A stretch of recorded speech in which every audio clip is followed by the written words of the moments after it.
Russian billionaire, 53, is killed in helicopter crash near Monaco in latest crypto mystery death, after another passenger cancelled at the last minute. A Russian billionaire has become the latest cryptocurrency businessman to die in mysterious circumstances after his helicopter crashed in good weather near Monaco. Entrepreneur Vyacheslav Taran, 53, died after the helicopter plunged near the resort town of Villefranche-sur-Mer after taking off from Lausanne in Switzerland. Taran is the third cryptocurrency entrepreneur to die unexpectedly in the past few weeks. Tiantian Kullander, 30, died in his sleep last week, while fellow crypto millionaire Nikolai Mushegin, 29, drowned on a Puerto Rico beach after tweeting that he feared the CIA and Mossad were going to murder him. Since the crash that killed Taran happened in good, clear weather, and after another passenger reportedly cancelled last minute, mystery now surrounds the billionaire's death. Taran, the co-founder of trading and investment platform Libertex and Forex Club, was flying from Lausanne with an experienced pilot in a single-engine H-130 helicopter when it crashed at around 1 p.m. on November 25. A 35-year-old French pilot was also killed. The deputy public prosecutor of Nice, who visited the scene, has said the fault of a third party could not be ruled out. Another unidentified passenger had been due to join Taran on the flight, but they cancelled last minute, according to local press. Taran, a highly successful offshore specialist who has lived in Monaco for the past 10 years, has 3 children with wife Olga, founder of Hello Monaco Media. Ukrainian news agency Union claimed, without citing proof, that Taran was a billionaire crypto businessman with likely ties to the Russian Foreign Intelligence Service. The report alleged he was linked to the SVR Foreign Espionage Agency and was responsible for laundering Russian funds through a system of cryptocurrency operations. The crash has led to an outpouring of condolences in Monaco. It is with great sadness that Libertex Group confirms the death of its co-founder and chairman of board of directors, Vyacheslav Taran, after a helicopter crash that took place en route to Monaco on Friday, November 25, 2022, said a statement from the financier's company. The board of directors of Libertex Group and company employees extend their most heartfelt condolences and sympathy to the Taran family. Taran was a well-known and highly respected businessman, described as kind-hearted, polite and humble by everyone who was fortunate enough to know him, his company said. A formal investigation has been launched into the crash by the French authorities and Airbus, makers of the H-130. A number of Russian businessmen have died in mysterious circumstances since the start of Russia's war in Ukraine. Earlier this month, Viktor Cherkesov, 72, a close KGB spy and mentor of Vladimir Putin who was demoted after publicly criticizing the Kremlin leader, died from an unexplained serious disease. Recent deaths also include Ivan Bakarin, 39, director of the Far East and Arctic Development Corporation, who fell overboard from his yacht in September.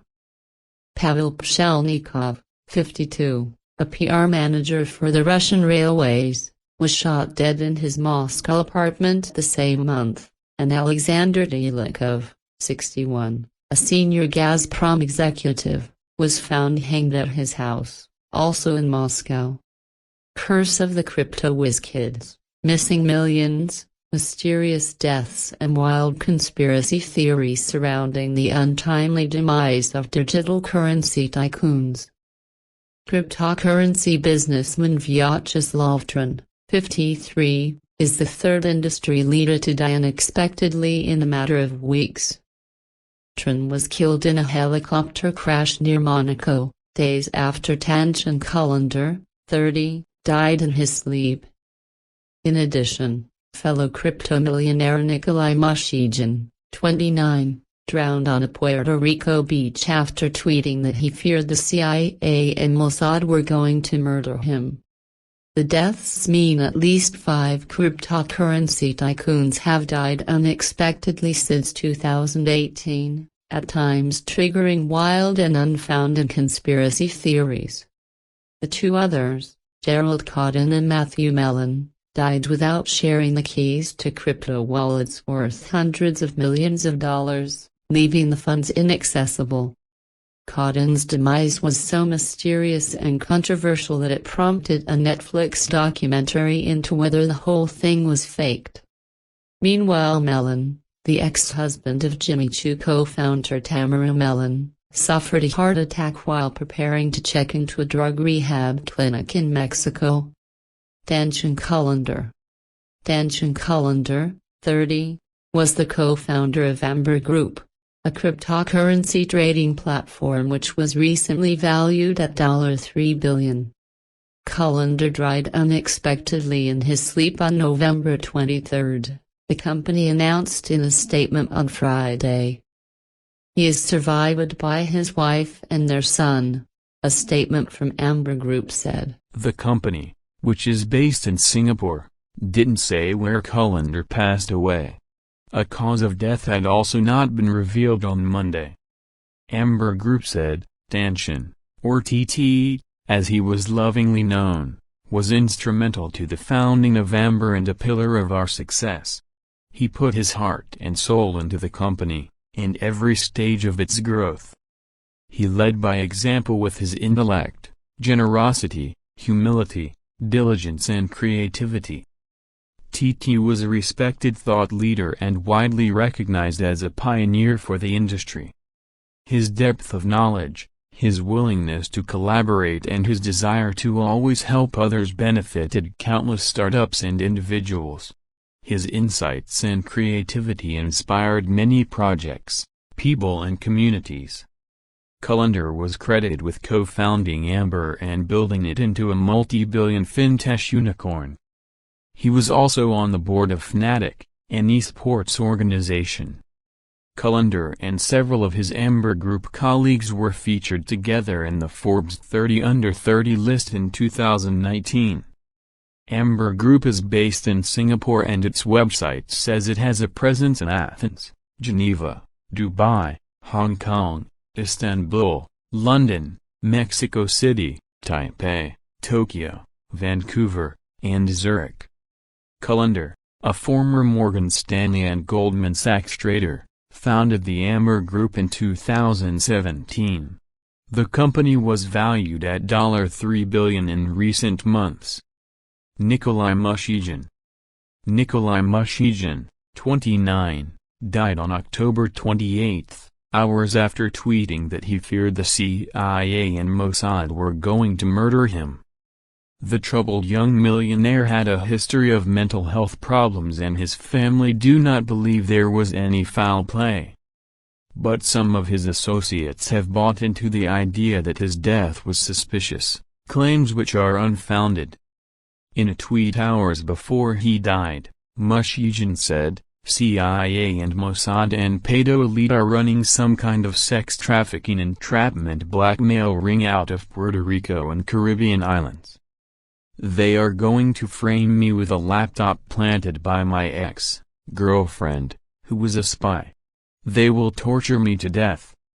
He was discovered by a surfer in the water at Ashford Beach on October 29, fully clothed and carrying his wallet.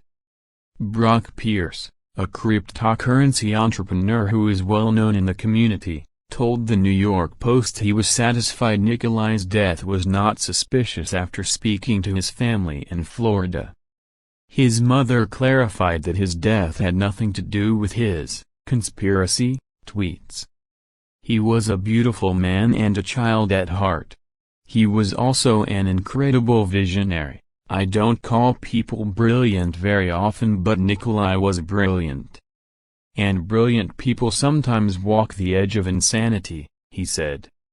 Nikolai's family had become so concerned for his welfare that his father had gone to stay with him in Condado, Puerto Rico, where he is said to have lived in a $6 million house.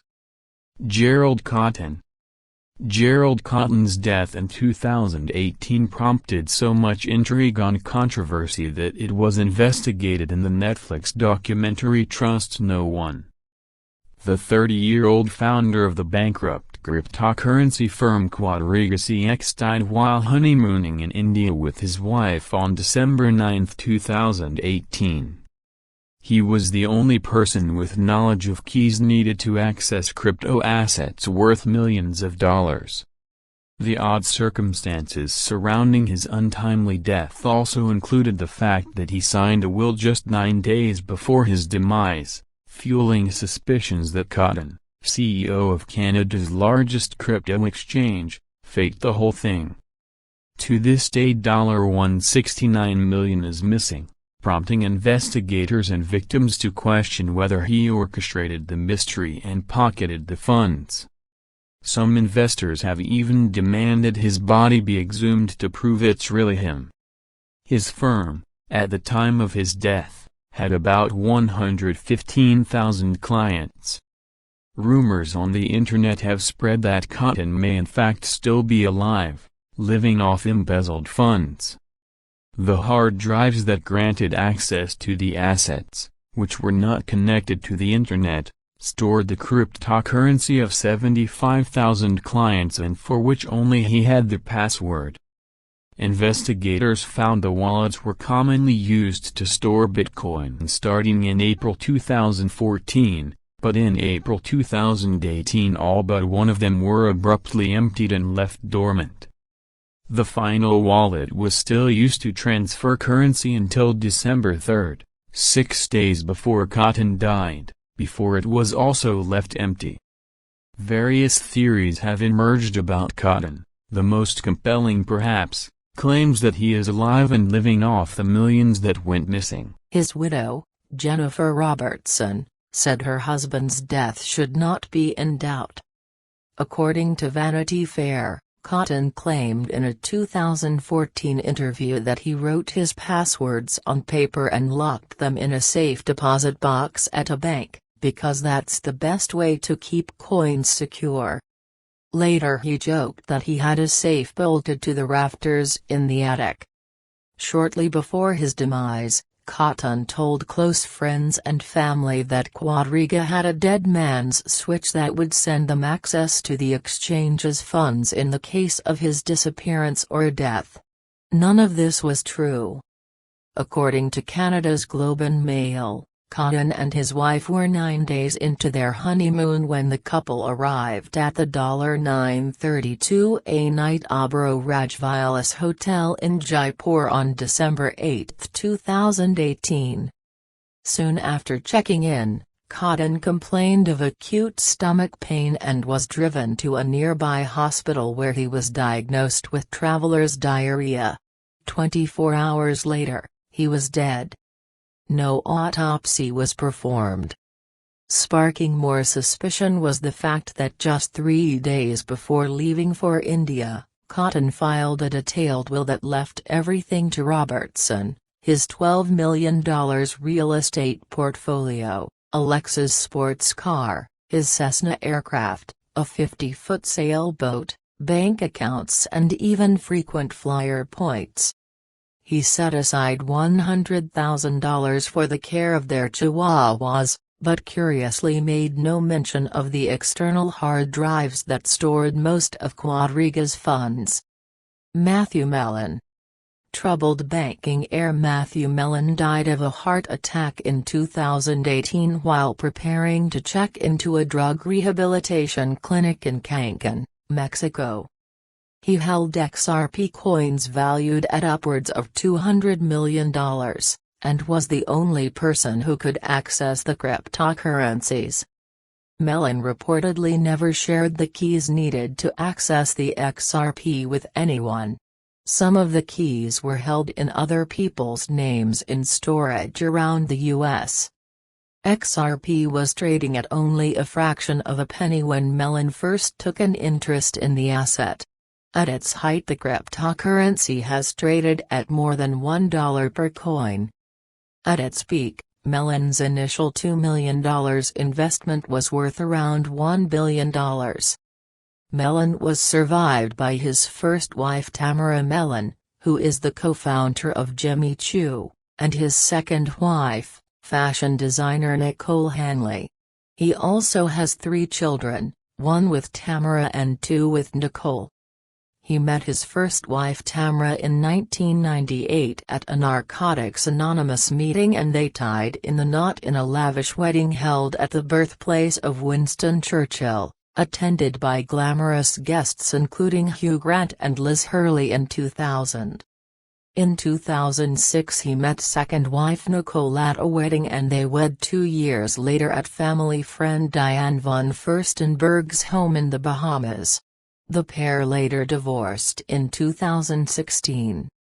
In February, Mellon told Forbes that he liked XRP, used by currency exchange network Ripple, because it was one of the handful of cryptocurrencies that actually operated within the traditional banking system. "Crypto is scary and dark. It's anti-America," Mellon told Forbes, explaining that he chose Ripple because he is pro-America, pro-business and pro-bank. He had battled an OxyContin addiction where he was spending $100,000 a month and taking about 80 pills a day. In 2016, Mellon blamed doctors for his addiction, saying they were writing prescriptions like they were Smarties. At the time, he was checked into Passages Malibu, an addiction treatment center popular with bold-faced names, and said that he was determined to battle the addiction, telling Page 6, "I'm here as long as it takes." Mellon was born in New York City into one of the oldest banking families, descending from of Mellon Bank founder Judge Thomas Mellon and American banker and Drexel University founder Anthony Joseph Drexel. He was raised between Delray Beach, Florida and Northeast Harbor, Maine, and inherited a cool $25 million when he turned 21, according to Vanity Fair. After attending the University of Pennsylvania's Wharton School, he led prosperous careers in fashion, telecommunications, and finance. Mellon also served as the chairman of the Finance Committee of the Republican Party in New York for a period of time. He added to his wealth with his cryptocurrency career by buying and selling Bitcoin. In May 2015 he became global ambassador of Ripple Labs and invested $2 million in XRP coin, which grew into a $1 billion fortune. However, in light of his death, his family is scrambling to find his cryptocurrency fortune that has seemingly disappeared, according to a family friend. "Something weird has happened to all his crypto money and his family can't find it," they said.